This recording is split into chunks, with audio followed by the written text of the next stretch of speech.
si bien no soy un especialista en el tema de educación a distancia, ni mucho menos, he transitado por algunos caminos, he tratado de aportar algunas soluciones, este, sin mucho éxito al respecto.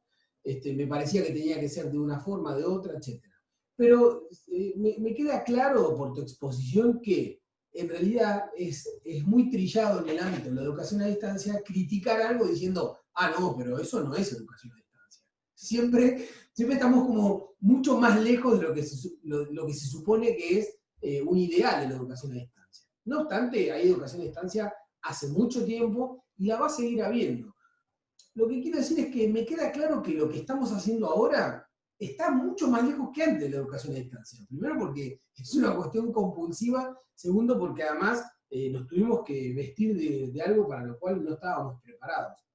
Y en ese sentido, yo te escuchaba hablar, reflexionar, estamos muy atados todavía a algunas cuestiones, si se quieren, teóricas, y estamos muy distantes de soluciones que atiendan la urgencia. Por ejemplo, eh, es conocido que el ministerio se ha reunido con universidades y con algunas empresas de telecomunicaciones para ver si se podía flexibilizar o al menos no cobrarle los datos a los estudiantes.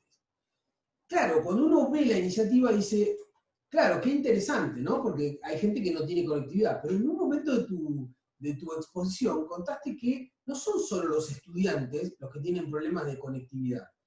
Aquel docente que finalmente no previó la pandemia y en su casa tenía casi una 486, prácticamente sin monitor, y que decidió comprarse un buen celular antes de una computadora, ese claramente se está arrepintiendo de la compra que hizo. Porque al tener que prácticamente duplicar o triplicar su tiempo de trabajo, porque estamos siendo teletrabajadores en este momento, realmente hizo una mala compra.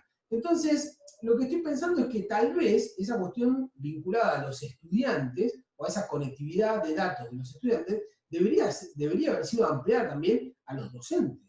Dicho sea de paso, nosotros como docentes estamos pagando la conectividad para poder seguir dando los cursos. Es decir, a lo que me refiero es que ya estamos casi hace un mes con esto y todavía la política no tiende a mostrar visos de estar discutiendo las cosas que están ocurriendo.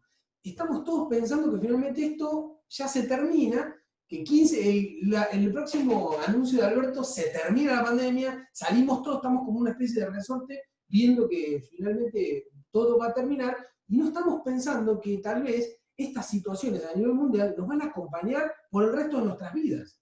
Porque puede haber vacuna, pero va a venir otra cosa nueva. Entonces, hay como una situación de un modelo ideal de educación a distancia y nos topamos con esto. ¿Vos cómo lo ves, Ana? Sí, sí, sí, totalmente, tenés mucha razón. Lo que yo tengo entendido es que son los sitios .edu.ar, no discrimina, digamos, entre estudiantes y docentes, sino quien se conecte a un .edu.ar, sea estudiante o sea docente, no va a gastar datos, pero es solo con la telefonía, con el 4G, digamos, el 3G, no es con el Wi-Fi. Para el Wi-Fi ahí gastamos todo, sea estudiante o sea docente. Sí, bueno, sin duda la cuestión de los artefactos que cada uno tiene en su casa, ¿no? Estudiantes y docentes, donde como vos bien decías, no se limita solo a la cuestión de los estudiantes. Quizás el estudiante que tiene la posibilidad de comprar artefactos tenga mejores artefactos que un docente que no los utilizaba demasiado. No sé, no era youtuber, ese tipo de cuestiones, no jugaba juegos en red. Entonces quizás el estudiante tenga una aparatología, por llamarla de alguna manera, mejor que la que tiene el docente, que en este momento necesita un buen equipo para hacer materiales educativos relativamente atractivos y didácticos, que es muy difícil hacerlo, por ejemplo, en un celular.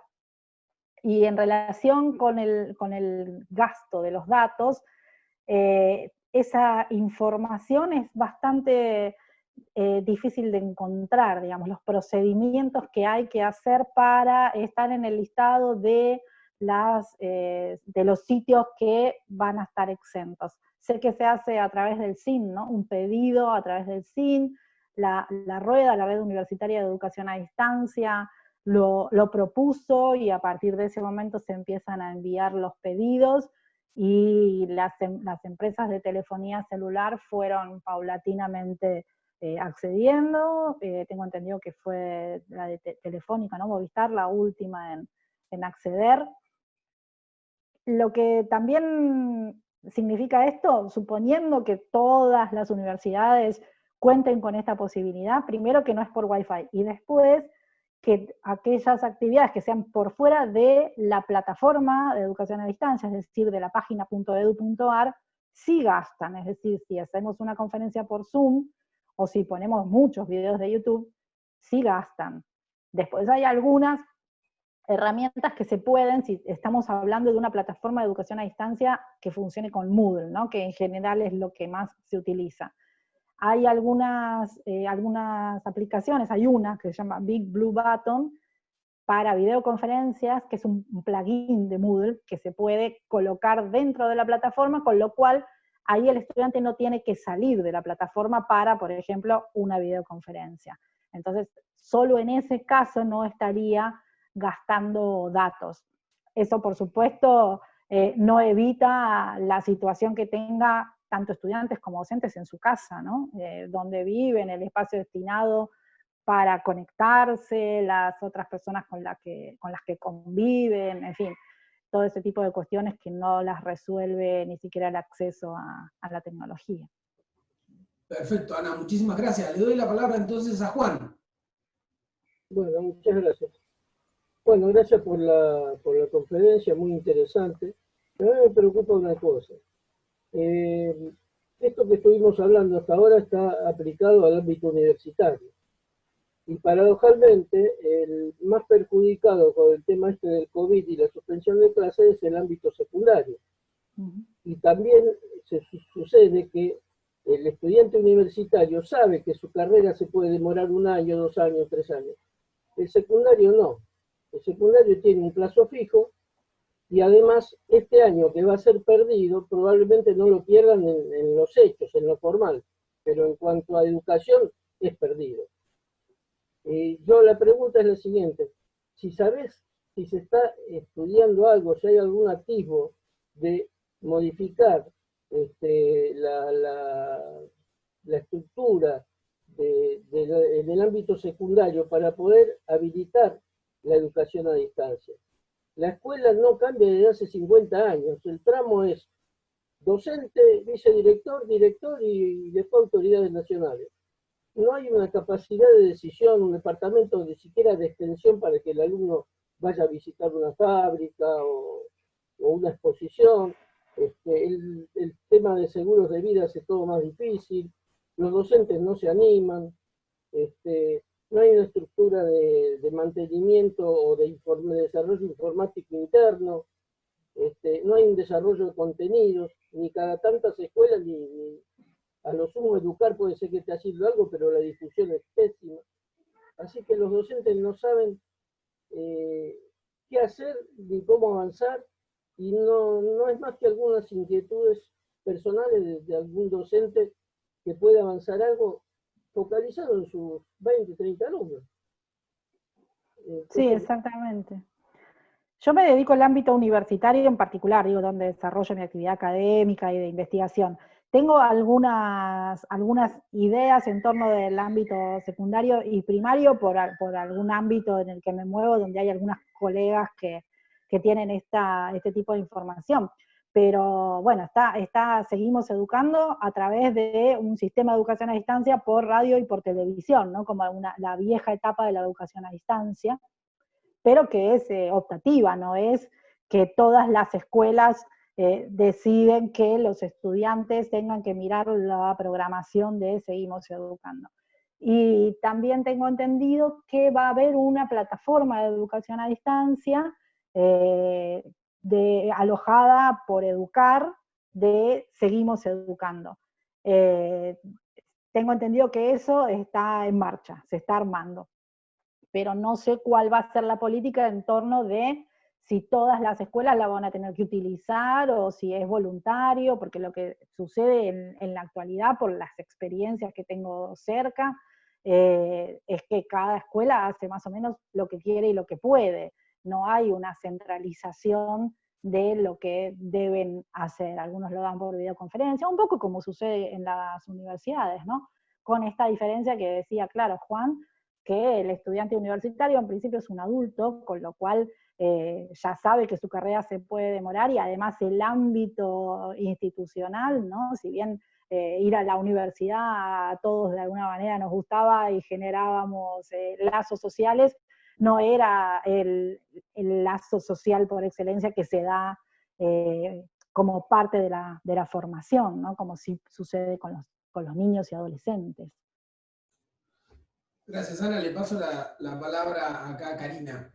Mientras esperamos algún comentario o alguna pregunta para Ana, yo te escuchaba, Ana, y bueno, agradecerte porque fue muy claro, sabiendo, no es una especialidad que yo desarrollo, pero como profesora universitaria, estuve un poco en las cocinas de varias de esas actualizaciones de golpe, y bueno, como la mayoría de mis colegas, bastante sobrecargados de trabajo, tratando con mucha voluntad de llevar adelante las actividades, y Juan, más allá de que es cierto que las carreras universitarias están previstas para 4 o 5 años, pero en general llevan más tiempo, hay una cuestión a considerar muy importante, es que al sostenerse las cursadas, más allá de que estemos adaptando los contenidos con recortes estratégicos, las modalidades de evaluación, las modalidades de clase, una vez que esa asignatura de una carrera universitaria, del año que fuera, ¿sí? Puede ser primer año, como yo me desarrollo, pero puede ser años más avanzados, con un nivel de complejidad, diríamos, ascendente, acercándose a la graduación, ni hablar de las carreras que tienen laboratorios o prácticas, pensando, por ejemplo, en las biomédicas. Una vez que esa asignatura se acredita una parte del conocimiento esperable de un grado universitario. Entonces, más allá de que cuando una universidad decide continuar sus cursadas, precisamente acredita esos conocimientos en esta nueva modalidad. Así que hay una parte ahí que no se está posponiendo, se está llevando adelante con las complejidades y dificultades del caso, pero acreditando al fin.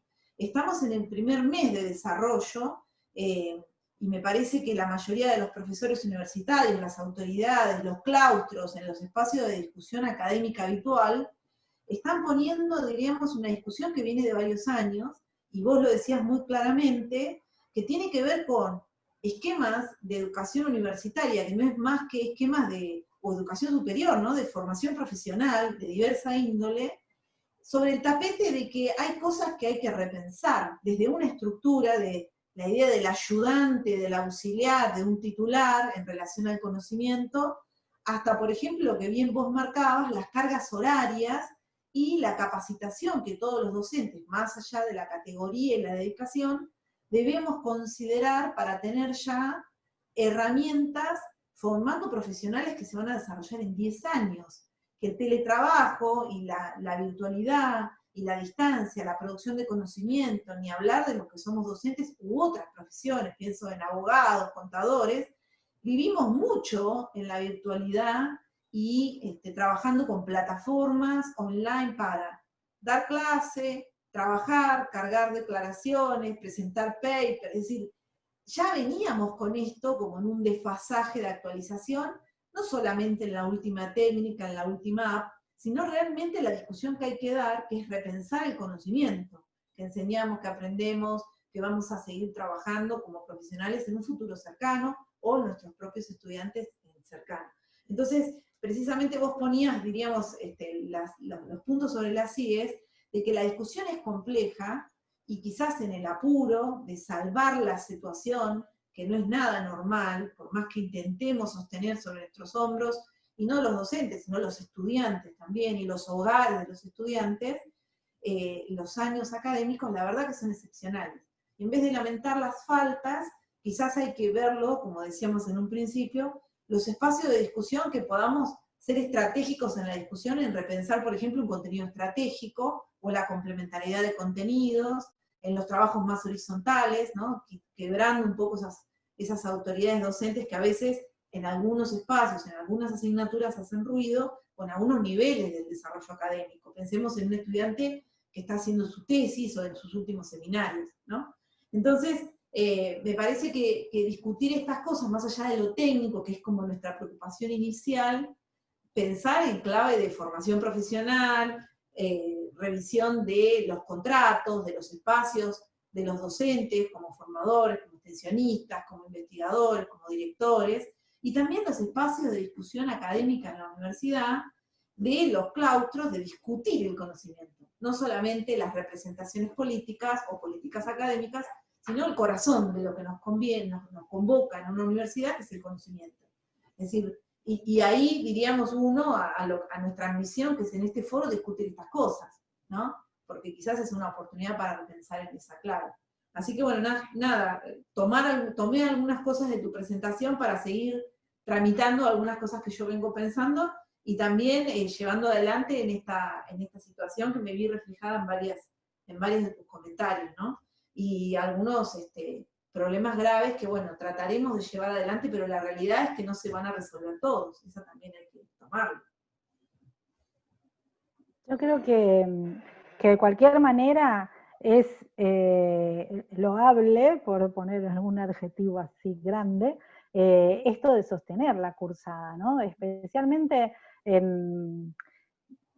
poniéndose en el lugar del estudiante y también de aquellos estudiantes que son ingresantes, de las universidades de reciente creación, donde hay un flujo cada vez más grande de estudiantes, donde si la universidad cerrase, bajase las persianas, esos estudiantes probablemente no vuelven el cuatrimestre que viene o el año que viene, se pierden. Entonces, más allá de que hay algunas cuestiones que por supuesto no se han podido resolver de la manera ideal, se sostiene el vínculo, se está sosteniendo el vínculo pedagógico como se puede, pero se sostiene ese vínculo con el estudiante, y creo que eso es importante, y están todas las instituciones haciendo un gran esfuerzo para sostener ese vínculo y que el estudiante mantenga una relación con la universidad, la que sea o la que se pueda, pero saber que la institución está presente de alguna manera. Y después, en relación a algunas cosas que decías respecto de, bueno, de algunas discusiones que son antiguas, si bien ahora estamos en este contexto, ¿no? Pero el tema de la evaluación, de los tipos de evaluaciones, cuando a veces me plantean, bueno, no sé, mi materia no se puede evaluar a distancia. Probablemente no se puede evaluar a distancia de la misma manera que se hacía. Hay que ver cada caso particular, ¿no? Pero seguramente no se puede hacer como lo venías haciendo hasta el momento, pero si das vuelta a la pregunta, si en lugar de buscar un resultado preguntas por un proceso, algo que si bien el estudiante tenga a su disposición internet para buscar lo que quiera, más todo el material, tenga que hacer un trabajo de elaboración propia. Hay distintas disciplinas, algunas lo permiten más, algunas lo permiten menos. Pero pensar un poco en de qué manera enseñar y evaluar en la virtualidad nos lleva también a pensar nuestras prácticas cotidianas, porque muchas de las prácticas que nosotros hacemos en la presencialidad también podrían tener algún momento una vuelta de tuerca, ¿no? El parcial domiciliario, que es algo ya bastante antiguo, pero pensándolo en esa lógica. Buenísimo, Ana, gracias. Entonces, Jorge quería hacer un comentario y después seguimos con Marcela López y después con Rosana Tortosa. Está Oscar Lamberto con la mano levantada también, ¿eh? Ah, bueno, Hace bueno. un ratito, ¿eh? No, bueno. lo mío es chiquitito, es un comentario de un tipo que hace muchos años que está dando vuelta por ahí. Yo era el coordinador general de los servicios informáticos en la Universidad de Quilmes. En los años en que la Universidad de Quilmes, el viejo Villar, o sea, el Villar padre, era rector, hizo los contactos con la Universidad Abierta de Cataluña para plantear la instalación, el aprendizaje para utilizar esa experiencia que había hecho esa universidad de educación a distancia.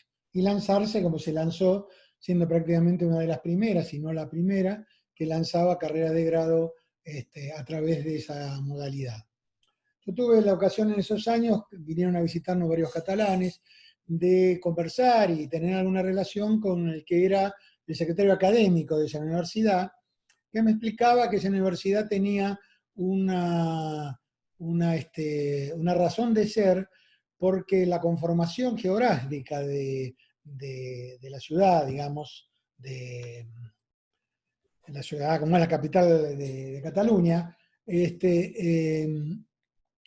que tenía en el medio, digamos, yo no la conozco, pero tenía en el medio una barrera física para pasar de un lado a otro, aumentaba el interés de algunos sectores de poder hacerlo a distancia. Bueno, pasaron muchas cosas, yo me fui al poco tiempo fui coordinador general de la RIU, el último coordinador general de la RIU, me fui de ahí de la Universidad de Quilmes, donde estuve muchos años, y en los años que se intentó instalar eso, escuché todos los argumentos sobre tutorías, cómo dar el profesor, las características, etcétera, que te he escuchado a vos hoy, con una diferencia de 30 años, pero con la misma vigencia, como si las cosas no hubiesen cambiado demasiado.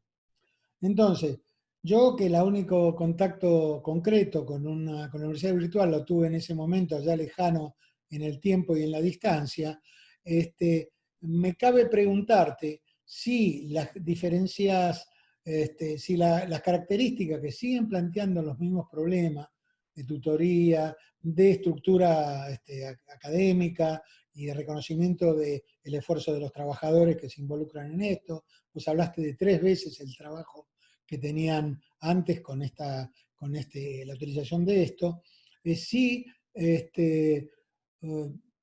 La pregunta mía sería ¿en qué medida, digamos, algunas de estas características no responden a una irreductible o de muy difícil reducción de una cultura de la enseñanza universitaria que de alguna manera no se puede modificar solo con el simple hecho de entrar Moodle, de entrar la tecnología y de creer que con esa tecnología se genera un escenario distinto que permite pensar a la educación universitaria de una forma distinta? Gracias. Sí, digo, sin dudas hubo mucha resistencia hace 30 años y la sigue habiendo ahora, porque se trata de una institución que lleva siglos funcionando más o menos de la misma manera, ¿no? En el caso de la Universidad de Quilmes, que fue la primera en incorporar Internet a la educación a distancia en Argentina, ha tenido un cambio institucional fuerte, ¿no? Porque en un primer momento era una especie de empresa privada que funcionaba por fuera, ¿no? Campus Virtual, Sociedad Anónima, y después fue absorbida, bien, en el buen sentido, por la universidad y se fue contratando a las personas con sus cargos docentes o no docentes, entraron en la estructura de la universidad, en la actualidad es una secretaría de educación virtual, digamos, ha crecido mucho en ese sentido también, por haber sido la pionera, también es la que ha tenido más cambios en su organización institucional, porque fue la que ha tenido que ir incorporando estos equipos desde hace más tiempo. Y creo que en ese sentido es un ejemplo a seguir en cuanto a estos cambios de índole institucional. Ha podido hacerse la educación a distancia un espacio adentro de esa institución para ser reconocida dentro de las estructuras quizás rígidas que tiene la universidad, la institución universitaria. En otros casos eso no ha sucedido, como por ejemplo en la Universidad de Buenos Aires, donde en este caso en particular directamente se cerró la universidad, no se empezaron las clases de ninguna manera. Y donde es bastante más difícil como generar algún cambio a nivel institucional, por lo menos en lo que respecta a un espacio exclusivo, ¿no? Y jerarquizado para la educación a distancia, como sí lo tiene la Universidad de Quilmes. Y en las universidades nuevas, que han nacido con esta experiencia previa de la Universidad de Quilmes, quizás sea un poco más sencillo, justamente porque nacen al mismo tiempo, ¿no?, las áreas virtuales y las áreas presenciales, pero de cualquier manera hay una no sé si resistencia es del todo la palabra, ¿no?, pero hay una jerarquización mucho mayor de la educación presencial que de la educación a distancia, donde cuesta mucho darle un espacio y una validez. Esta resolución del Ministerio de Educación está de alguna manera jerarquizándola, en principio, porque la está evaluando, pero además porque los títulos, y ese es un cambio importante, ya no necesitan aclarar si la carrera se realizó a distancia o si se hizo presencialmente. Vos tenés el título de licenciado, de ingeniero, de técnico, de lo que fuera, y no dice si lo realizaste a distancia o si lo realizaste presencial. Con lo cual ahí hay algún cambio en torno de cómo se piensa o se está empezando a considerar a la educación a distancia, pero sin duda es un camino lento, bastante lento, y los cambios son lentos también, valga la redundancia. Todo tan lento mientras tenemos tantas urgencias, ¿no? Cosa paradójica. Oscar, ¿querías hacer el comentario? Espera un segundito. Ahí está. Ahí está. Bueno, primero felicitar a la profe, que fue muy buena la charla, hemos aprendido mucho. Y segundo, una reflexión. Creo que la síntesis de la charla es la crónica de la decadencia argentina. Porque que en 30 años no hayamos avanzado cuando todo el mundo avanzaba, demuestra que la poca bola que le damos a la educación. Es decir, hay que hacer que el único problema que tenemos nosotros es que empiecen las clases. Y una vez que empiecen las clases, ¿qué aprenden los chicos? Cero. Y la falta de previsión y de planes. Yo recuerdo que cuando empecé la facultad, hace más de 50 años, arrancábamos con la matemática moderna, y el profe dijo que era para las computadoras. Todavía no se habían inventado, o sea, no existía la PC ni el celular, las máquinas eran con tarjeta perforada, pero ya la universidad nos preparaba para lo que venía. Por eso algunos lenguajes nos resultan bastante fáciles, porque lo tenemos metido en el ADN desde el principio, ¿no? Y creo que estas son una de las falencias. Nosotros nos tendríamos que estar preocupando no solo por la educación a distancia, sino que los chicos aprendan matemáticas, que parece que es la gran olvidada. Y en el mundo que viene, sin una formación matemática muy fuerte, es imposible entender esta forma de comunicarse, y creo que además va a ser la que viene. O sea, hoy está en los diarios Elon Musk poniendo 12.000 satélites en órbita para tener internet en todo el planeta. O sea, esto es lo que viene. O sea, entonces, si no preparamos la escuela para eso, y bueno, la marginalidad va a ser mucho mayor. O sea, va a ser los analfabetos porque no pueden acceder a lo que está a mano de todo el mundo. Solo eso. Muchas gracias, Oscar. Ana, ¿querés hacer algún comentario sobre lo que te comentó Oscar? No, en principio sí, claro, por supuesto coincido con él en torno de esto de empezar a formar para el futuro, ¿no? Hay algunas experiencias de pensar profesiones que todavía no existen. Es algo muy, muy pequeño, digamos, en relación con toda la oferta universitaria que hay, pero tengo conocimiento de algunas tecnicaturas que se propusieron visibilizar algunas profesiones que no existían, como esto que se llama, por ejemplo, community manager, ¿no? Y que las pasaron como al castellano. Domótica, técnicos en videojuegos, una serie de informática para la medicina, digamos, una serie de profesiones que se daban en el aprendizaje entre pares, quizás, pero donde no había una certificación para eso. Gobierno electrónico, ese tipo de cuestiones. Sé que en 2015 hubo unos intentos y algunas de esas tecnicaturas que se plantearon en aquel momento, que fueron 21, después fueron tomadas por algunas universidades, particularmente la de José C. Paz. también hubo un lanzamiento, ¿no?, respecto de estas tecnicaturas en octubre de 2015, y después no se pudo llevar adelante porque la idea era que las universidades que tomasen algunas de estas tecnicaturas tuviesen un presupuesto para implementarlas. Eso después no sucedió, y entonces las implementaron las universidades que tenían presupuesto para hacerlo, o que eran muy nuevas, como la Universidad de José C. Paz, donde necesitaban también carreras nuevas para tener un público específico. Hay algunos intentos, digamos, pero bueno, es un camino que va yendo de a poco, eso sin duda. Sí ha habido algunos cambios, digo, el caso de la Universidad de Quilmes es justamente el pionero en cuanto a la estructura organizacional. Muy bien, Ana.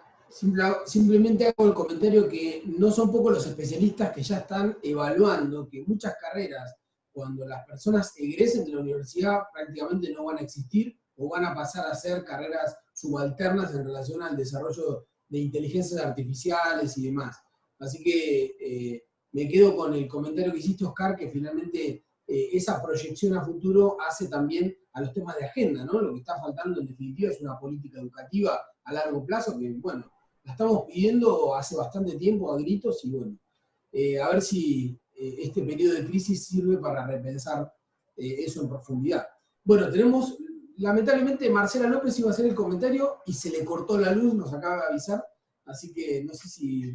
Queda Gabriel Bacalor y Rosana Tortosa habían hecho la... Exactamente, así que bueno, le damos el micrófono a Gabriel para su comentario o pregunta. Ante todo, Ana, agradecer tu generosa exposición, y me gustaría, si no es molestia, hacerte una pregunta desde otra perspectiva, que es la perspectiva de las redes. En Argentina, hoy somos casi 45 millones de habitantes, tenemos 8 millones en total de conexiones a internet fija.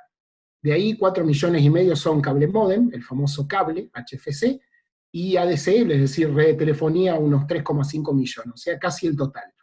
Y como frutilla del postre de que 4 de cada 5 conexiones están en manos de una sola empresa. El mundo hoy va hacia la fibra óptica. Nosotros todavía estamos en el ADSL y en el cable módem. La fibra es mucho más barata de mantener, la luz es más rápida, la electricidad. Y tenemos hoy alrededor de 300.000 conexiones. Esto es muy poco si lo comparamos con Brasil, que son 8, 9 millones, y México, por ejemplo, que son 10 millones de conexiones de fibra. Esto hace en la Argentina que tenemos un tendido obsoleto, con velocidades que, a diferencia del mundo fibra, que va a giga, a 1000 megas por segundo, nosotros estamos en el orden de los 13 megas por segundo, con mucha disparidad a nivel nacional. En Santa Fe tenés 11 megas por segundo, Capital 13, y La Pampa, por ejemplo, no llega a 4. La educación a distancia requiere modernizar las redes, y eso es una política pública, defendiendo la conectividad como un servicio esencial. En la reunión anterior se comentó justamente que el gobernador Bernet, allí en los 80, en la provincia que ustedes están, hizo un polo informático en Sauce Viejo con empresas provinciales. Seguramente el compañero Lamberto, que tenemos el honor que nos acompañe, lo debe recordar muy bien. La pregunta, Ana, es, en este contexto, ¿qué políticas públicas se deberían implementar para potenciar la educación a distancia y la red de infraestructura necesaria? Sí, es muy interesante lo que decís, porque digo, esa es la infraestructura. Sin eso, después podemos pensar en cosas muy novedosas, pero sin esa infraestructura no podemos resolver nada. Con lo cual, sin duda, las políticas públicas tendrían que tender a facilitar esa modernización en cuanto a la red a partir de la cual tenemos internet en la Argentina. Y ahí se empieza a dar una temática que Ariel conoce bastante bien, ¿no? Esto de la neutralidad de la red, ahí la puja entre lo privado y lo público en torno de quién se va a hacer cargo de esa modernización y de la comercialización posterior de esos servicios de Internet. Sin duda tiene que haber una política pública en ese sentido. Creo que, bueno, ARSAT de alguna manera iba hacia allí y profundizar en ese sentido, porque podemos pensar en métodos pedagógicos súper de avanzada, suponiendo que los tuviésemos, pero sin una buena conexión a un precio accesible y con un alcance nacional, todo lo demás queda como siempre concentrado en las grandes ciudades y algunas medianas.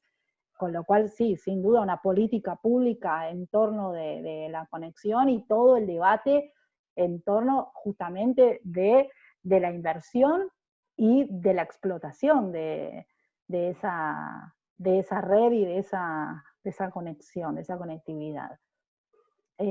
Supongo, la verdad es que no lo sé, supongo que después de esto va a ser un tema importante a tener en cuenta, ¿no? Estamos relacionándonos únicamente a través de Internet, salvo con el almacenero o alguna otra persona que uno pueda cruzarse en el barrio, con lo cual creo que va a dejar bastante manifiesto la cuestión de la conectividad en nuestro país. Bueno, gracias Gabriel, gracias Ana por la respuesta también. Seguimos con el comentario o la pregunta de Rosana y después Lidia pidió la palabra. Ya estamos llegando casi a la hora y media, así que les vamos a pedir que sean lo suficientemente cortitas como para entrar en unos 5 a 10 minutos, no más que eso. Ahí estoy, ahí está Jorge, lo tenía cancelado yo también, porque tenía un vecino martillando, que me hizo acordar mucho a lo que decía Ana, que por ahí tenés que dar una clase o algo, y ¿qué haces? Te tenés que ir hasta lo del vecino para decir deje de martillar. Agradecerle y felicitarle, por supuesto, clarísimo, clarísimo, para compartir.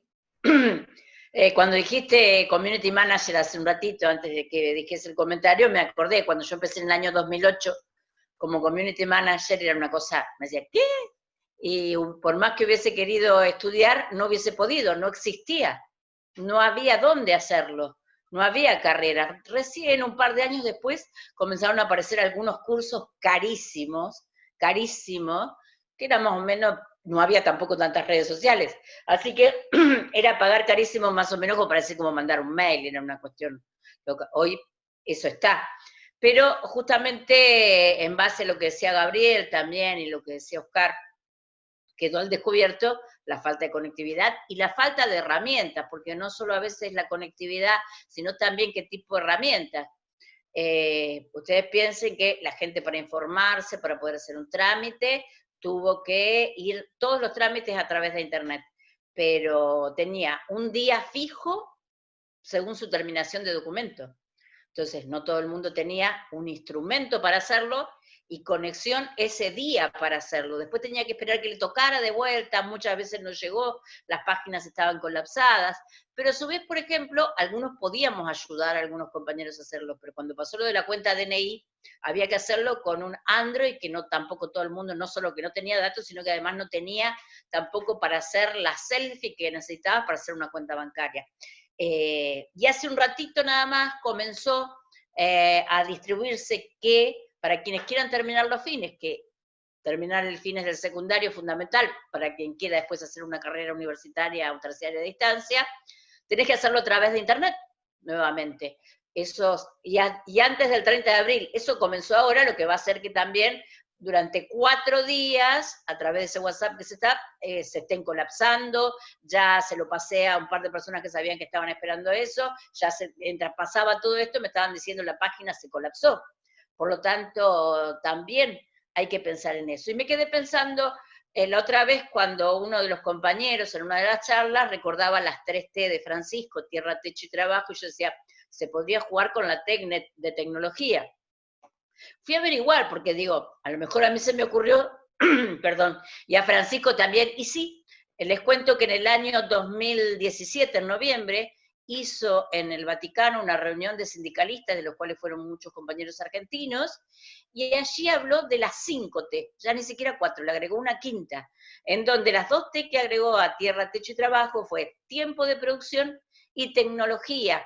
Hizo una charla muy interesante, pero me quedo en una frase nada más, porque si no hay una redistribución o una distribución de tecnología, o se considera también tan importante como la tierra, techo y trabajo, puede obstaculizar el desarrollo sustentable cuando está asociado a un paradigma de poder, dominio y manipulación. Esas son palabras de Francisco a fin del 2017, así que esto que nos parecía a nosotros que esa tera tan importante como tierra, techo y trabajo, la tecnología, bueno, ya lo tomó en consecuencia Francisco y ya también lo tendríamos que tomar en consecuencia en la Argentina por todo lo que quedó en manifiesto. Era ese comentario nada más como aporte y volviendo a agradecer a Ana lo clarísimo y bueno de esta charla.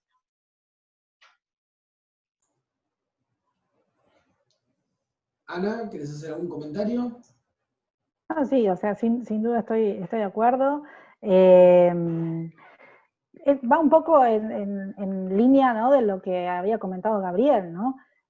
Cuando estamos pensando en la conexión y en el acceso a las diversas tecnologías, estamos pensando en algo casi como un derecho, ¿no? Una política pública que debería garantizar el acceso a la tecnología como un derecho como cualquier otro, y en ese sentido creo que eso es fundamental y es el debate que se viene y que debería ser urgente. Bueno, nos queda entonces el comentario de Lidia, ya para ir cerrando. A ver, Jorge, si le pongo el micrófono. Quería hacer un pequeño, antes de que entre Lidia, porque lo mío es muy chico. Quiero rescatar y revalorizar la ley de alfabetización informática que el entonces senador Oscar Lamberto, junto con otros 3 senadores más, presentaron muchos años atrás, creo que hace 30 años, para declarar la alfabetización informática como un derecho inalienable de todos los argentinos, que, por supuesto, como la oportunidad de la presentación debía coincidir en tiempo y espacio con la conceptualidad que tenían aquellas personas que lo acompañaban en ese cuerpo de los 3 poderes del Estado, que es el poder legislativo, le quedó en esa presentación. Pero es un antecedente valiosísimo para mostrar que casi 2 generaciones atrás, en el Senado de la Nación se discutió y se planteó una ley para alcanzar lo que hoy se plantea como deseo en la palabra de muchos de los que están presentes. Nada más que eso. Gracias. Oscar, aprovecho entonces, antes de Lidia, a que vengas a presentar semejante proyecto al Foro de Política y Tecnología, porque si no te va a invitar Jorge con un momento al otro. Bueno, le damos la palabra entonces a Lidia. Ya que está hablando ya cerrando. Oscar. Algo dice Oscar. No digo que tiene 30 años, es viejo, ya hay que pensar en los 30 que vienen, no los que pasaron. Claro, muy bien, muy bien. A ver, Jorge, si le abrimos el micrófono a Lidia. Sí, ahí va. Ahí va. Bien, muchas gracias Ana y muchas gracias a todos los comentarios y los valiosos aportes realmente, donde podemos tomar el poder sobre nuestra historia y los antecedentes que tenemos para ver el momento actual. Realmente nos falta un plan, porque están estas iniciativas desde hace mucho. En el año 2000 estábamos buscando antecedentes para la alfabetización tecnológica para poder promover que haya PCs, por ejemplo, como el programa sueco que decía una PC cada 2 casas, que era un objetivo por esos años, por el 99. Estaba el tema de la educación, está el tema de las transacciones electrónicas, el comercio electrónico que se mencionó. En la Secretaría de Ciencia y Tecnología en ese momento, yo era directora en la Subsecretaría de Informática y Desarrollo, promovimos, entre tantas cosas, las transacciones electrónicas que fueron un antecedente de lo que después fue el comercio electrónico. Y en ese año, un año antes, habíamos promovido que hubiera internet para la gente. Hay que ver que en ese momento, en el 94, éramos líderes en Argentina en la cantidad de nodos, digamos, pero eran todos académicos o científicos, y nosotros promovimos que se abriera la comunidad. De hecho, las empresas que por programas como los del FONTAR, que no tenía exactamente ese nombre en ese momento, eran innovadoras, obviamente esas empresas también tenían acceso a nuestra red académica. Nosotros tratamos de que lo tuviera toda la comunidad, hicimos una pelea que no viene al caso, pero quiero decir la cantidad de años, eso sería el 94 y empezó el correo electrónico por Startel, que era una unión de Telecom y Telefónica. Entonces necesitamos un plan. para poder reunir los antecedentes de la educación, los antecedentes, la conectividad que decía Gabriel, y poder aunar todo eso. Para servicio universal hay un montón de dinero que no está llegando a la gente para ese objetivo, que es la conectividad. Digamos, el esquema que tuvo en estos últimos años era de dar aportes a empresas o cooperativas que pudieran dar servicio en la comunidad, pero todavía no estaba el usuario final y la necesidad final unida. Por eso se necesitaría, ahora que hay tanta actividad interministerial por necesidad del COVID-19, para estos objetivos tiene que ser una actividad multiministerial, muy interministerial y multisectorial también.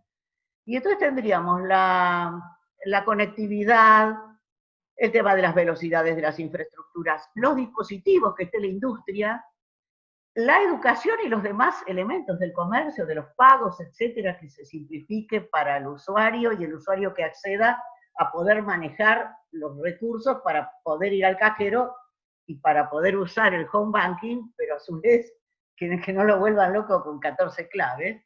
O sea, es necesaria una modificación en toda la sociedad. No es que hay algunos que están los profesores atrasados y otros están muy adelantados, digamos. Más o menos en promedio todo tiene un gran retraso respecto de estas iniciativas que acá se mencionaron, lo de Oscar, realmente en el Senado, hace 30 años. Hace 40 años, desde la CECIT, estábamos en contacto con universidades de España, como mencionó Jorge, y me acuerdo que estaba la UNED, estoy hablando del año 91, creo. Ya estaba la UNED en España, no era una cosa de alto alcance, pero realmente las cosas empezaban. No es que ellos tengan tampoco una cultura tan particular para el manejo virtual de todas las cosas. Porque a la gente le cuesta, como se dijo acá, que hay una gran parte, como decía Ana, gran parte de las dificultades son culturales. No es que no pueda el profesor hacer una evaluación en donde contemple que tiene acceso a toda la información el alumno. Digamos, es que se resiste a cambiar, y esas resistencias normalmente tienen relación con temores a no poder seguir haciendo lo que se está haciendo, a perder el trabajo, a perder algunas cosas son materiales, las que se podrían, los temores, y otros son temores en cuanto a la figura, en cuanto al rol. También esto que mencionaba Ana, de que cada estamento de la universidad debería tener especificado el tipo de contrato cuando es virtual. En el año 2006, en la coordinación de comunicación social de la CECIT, yo llevaba un programa de periodismo científico, y uno de los problemas que había en ese momento, teníamos un premio, hicimos un premio para promover estas cosas, hacíamos capacitación, y en este premio estaba la categoría de periodismo en Internet. Y uno de los requisitos que teníamos y que queríamos promover y que le pedíamos al jurado, era poder manejar que el periodismo científico en Internet no sea la gráfica puesta en la web. Digamos, poder manejar el nuevo concepto, que es lo que acá se pedía en esta reunión para el que manejo los profesores. Pero eso, sin las PCs, sin la conectividad, sin la disposición de los profesores, sin un plan y que las autoridades estén todas unidas en eso, realmente está todo el mundo esperando volver a poder encontrarse físicamente, además de la alegría de estar en los equipos y trabajar. Está todo el mundo, porque realmente lo que domina está fuera del mundo virtual. Y es necesario que sea simple. Esto que yo decía respecto del adulto mayor o del beneficiario del AUH que no tiene recursos, de poder hacer una alfabetización en donde también se transformen las entidades que prestan el servicio para esos beneficiarios. Porque si no es muy duro. No es decir que se adapte. Digamos, nosotros acá estamos, que estamos relacionados con la informática, nosotros nos bancamos 14 claves, nos bancamos poder ir de una plataforma a otra, a veces nos cuesta, y a veces nos lleva tiempo. Pero realmente nosotros no le puede pedir eso a la gente común. No les puede pedir eso a la gente. Así que tienen que transformarse quienes dan los servicios. Y en la educación también. Uno no puede simplemente pedirle al profe, ahora lo haces, porque si no sería como el periodismo científico en la web, ¿no? En la gráfica puesta. Tiene que haber herramientas, tiene que sentirse cómodo. Además de que tiene que vencer su resistencia. Bueno, no quiero abundar porque la hora está muy avanzada. Realmente habría que estar demasiado unido todo como para no encararlo en forma común. Muchas gracias, muchas gracias. Gracias a vos, Lidia, gracias a vos. Le damos el cierre a Ana, Ariel, así que ya cerramos con tus comentarios. Ana, queremos agradecer muchísimo y después le damos paso a Jorge, así hacemos el cierre definitivo. Bueno, en principio agradecer a ustedes porque la verdad que los aportes y los comentarios han sido súper enriquecedores para ampliar también, ¿no? el foco de esta discusión, por dónde empezamos.